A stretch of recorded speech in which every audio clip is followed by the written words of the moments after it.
Israeli invasion today, over 200 Palestinians had been killed by Israeli rockets. And today, Israel began a ground assault of the Gaza Strip. This is a massive assault, air, land, and sea. Israel began its ground invasion of the Gaza Strip shortly after 10 p.m. Thursday night, that's Tel Aviv time, saying it would target tunnels that infiltrate its territory.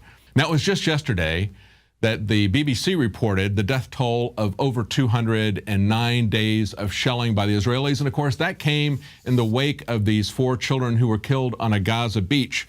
And as they were attacking today, CNN was saying that it was one of the most densely populated areas. They didn't know what the casualties were yet, but they knew that there would be a lot of casualties of Palestinians. Well, yes, take a look at how densely populated Gaza City is. Comparing it to some of the other cities around the world, it has 42,600 people per square mile. Now, to give you an idea of what that is, the Washington Post has an article here showing these relative sizes of different cities. Now, they've got some cities like Mumbai and Hong Kong and Karachi, Pakistan. But if you want to compare it to some American cities or to some other cities in Europe, for example, let's compare it to Tel Aviv. There they are right there, about 15,000, same approximate size population density as London. Those are about 3 times less dense in terms of population than Gaza City is. New York City, for reference, is about 27,000. If you look at Manhattan, it's 69,000. Those aren't shown on the chart. Miami is 10,000. LA is 10,000. So that gives you an idea that when Gaza City has 42,000 people per square mile, that is a very heavily populated area. Washington and Chicago, only about 3,500, about 1/12 as densely populated. So when they invade this small area with this many people in there, the casualties are going to be gigantic. And we don't have much information right now other than the fact that the invasion has started. There will, of course, be more information about that as the situation develops. Now, today, Obama banned the purchasing of any AK-47s. And this, of course, is also tied into the Ukrainian conflict. This is part of the sanctions on Russia. But there's something else to this that should cause us all some concern, and that is what the Treasury Department put on their site. Many of the sanctions are based on United Nations and other international mandates. They are multilateral in scope and involve close cooperation with allied governments, according to the Treasury Department. That, of course, is the article up on INFOWARS.com by Kurt Nimmo. And Kurt Nimmo also points out this. He said the criminalization of an entire line of foreign manufactured firearms is possible, they say, under, quote, national emergency powers. And there is no appeal process. This should frighten us a great deal.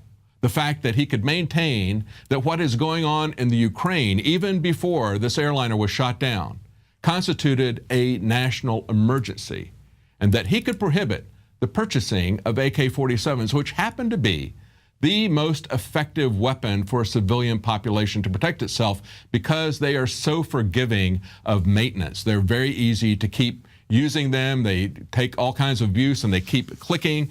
They're kind of like the Energizer Bunny of military rifles. Now, I think it's also interesting to look back about a year again, back to August of last year, 2013, a story by Kit Daniels, where the U.S. Army bought 600,000 Soviet AK-47 magazines. They're trying to get those magazines, I guess, off of the market, just like they're trying to dry up the market for other types of ammunition. So these are 600,000 magazines, each of them fully loaded. That means they've got 18 million rounds. And to try to give people an idea of just how large this would be, how heavy it would be, Kit Daniels, to put it in perspective, said all these magazines combined weigh more than 7 18-wheelers at the maximum legal weight of 80,000 pounds. In other words, that's a lot of magazines. And these were AK-47s. Now, it gets even more interesting because the federal government, in buying all of these AK-47 fully loaded magazines, is buying something that's not even being used by the U.S. military or by NATO. And now, of course, Obama has used an executive order to infringe on the Second Amendment, saying that what's going on in the Ukraine is already a national emergency. They're pushing for war, just as they pushed for war in Syria. We got them to back down last year. We need to get people to back off of this rhetoric that's being pushed by both Fox News and CNN and MSNBC. All the mainstream Mockingbird media is pushing that we need to do something about this. The Republicans and the Democrats are both trying to use this airliner going down as justification to come after Russia, to come after Putin, to expand the new Cold War into a hot shooting war. Now stay with us. Right after the break, we have a special report on something that's a little bit lighter. They're giving gorillas and polar bears Prozac in the zoos. Stay with us. We'll be right back.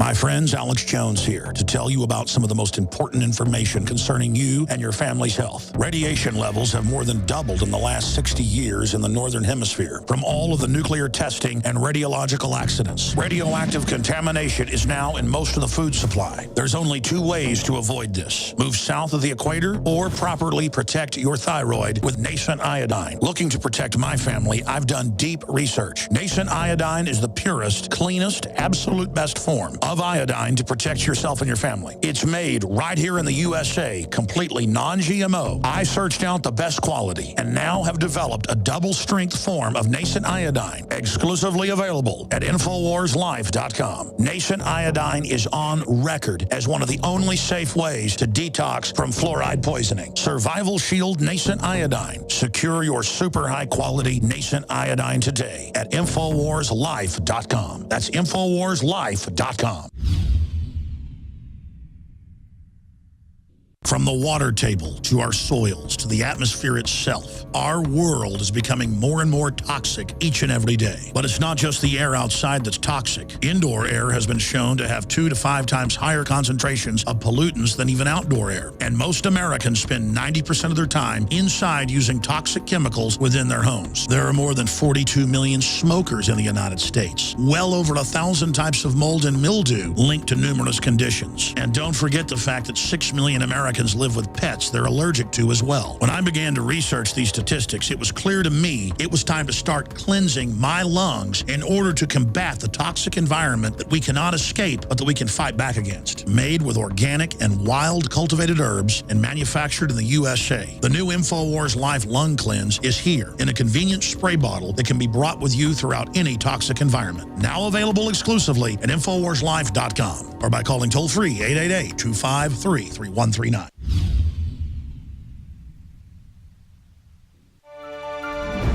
There's a new book that's come out. It's called Animal Madness: How Anxious Dogs, Compulsive Parrots, and Elephants in Recovery Can Help Us to Understand Ourselves. Now, the interesting thing about this book is that rather than looking at drugs being tested on animals, it takes drugs that have first been, of course, tested on animals, then used routinely on humans, and now have gone full circle back into the zoo. And so it provides us some interesting insights. And of course, in reviews, people have talked about anthropomorphism. In other words, projecting human characteristics onto animals. They say to speak of mental illness in animals requires a degree of anthropomorphizing, or this is a humane, insightful, beautifully written book. Animal Madness gives anthropomorphism a good name. What about anthropomorphism in reverse? Yes, are we treating humans like animals?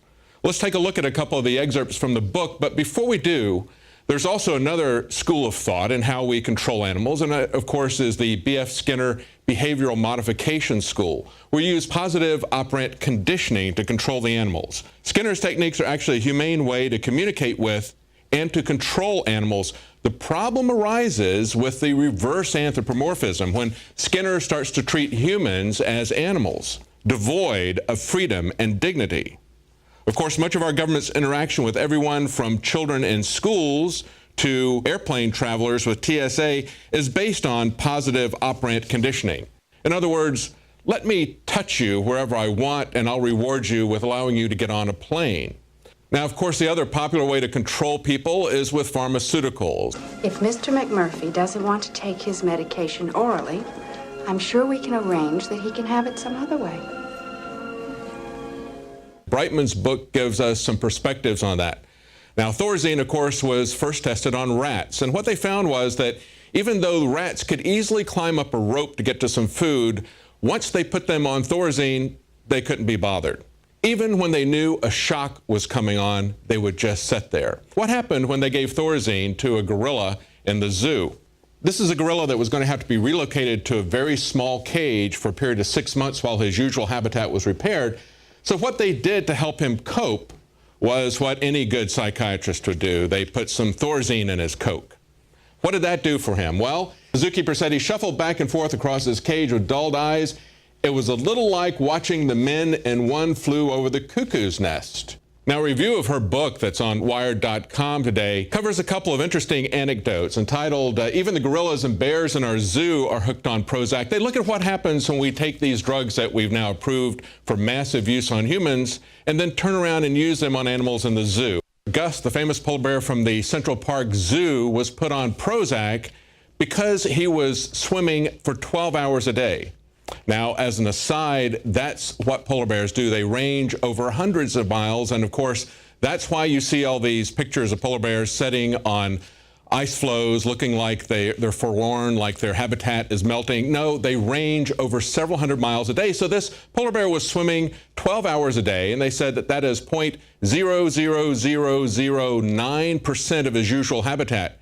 But of course, instead of giving him a larger habitat, which they couldn't do, they put him on Prozac to try to control his behavior. Now, some of the zookeepers who were using psychopharmaceuticals on these animals were curious if other zoos were doing the same thing. Half of the 31 institutions throughout the U.S. and Canada that responded to their survey had used psychopharmaceuticals on their gorillas. But here's the interesting thing about it. They said no one is going to admit it. Why are they ashamed of the fact that they're using psychopharmaceuticals on animals in the zoo, and they're not ashamed of using it on humans? And of course, that's the real question. The new reboot of the Planet of the Apes series has big pharma experiments going out of control with devastating consequences for humans. But the reality is that big pharma has been out of control for a long time and with devastating consequences. These drugs are now being prescribed even for animals in the zoo, are being used so prolifically on humans that they're showing up in our water supply as well. And of course, one of those consequences for society is the connection between psychopharmaceuticals and mass shootings. If the primates in the zoo are on Prozac, Zoloft, etc., just make sure you don't give them the guns.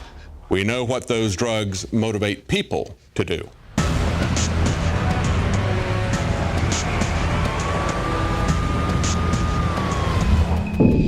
Well, that's it for tonight's news. If you're not a Prison Planet TV subscriber, please consider becoming one. It not only helps to support our operation, but you can share it with up to 11 other people simultaneously. And this is a very critical time, a time of many manufactured crises. We have wars that are breaking out in the Middle East as well as in the Ukraine. So stay with us. We're going to be following that as well as the border collapse. We'll be back tomorrow at 7 Central, 8 p.m. Eastern with updates.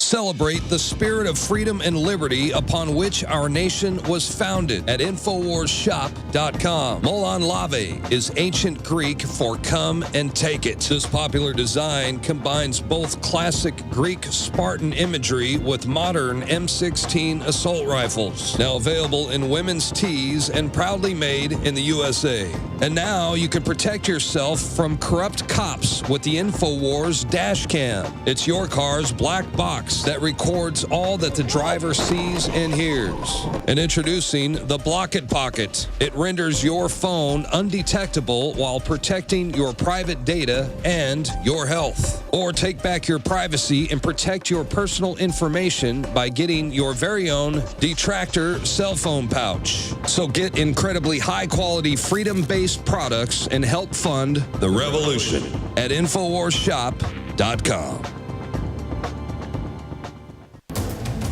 You are watching the InfoWars Nightly News, which airs 7 p.m. Central at InfoWarsNews.com. Members can share their passcode with up to 11 other people, and your support is helping us defend liberty worldwide.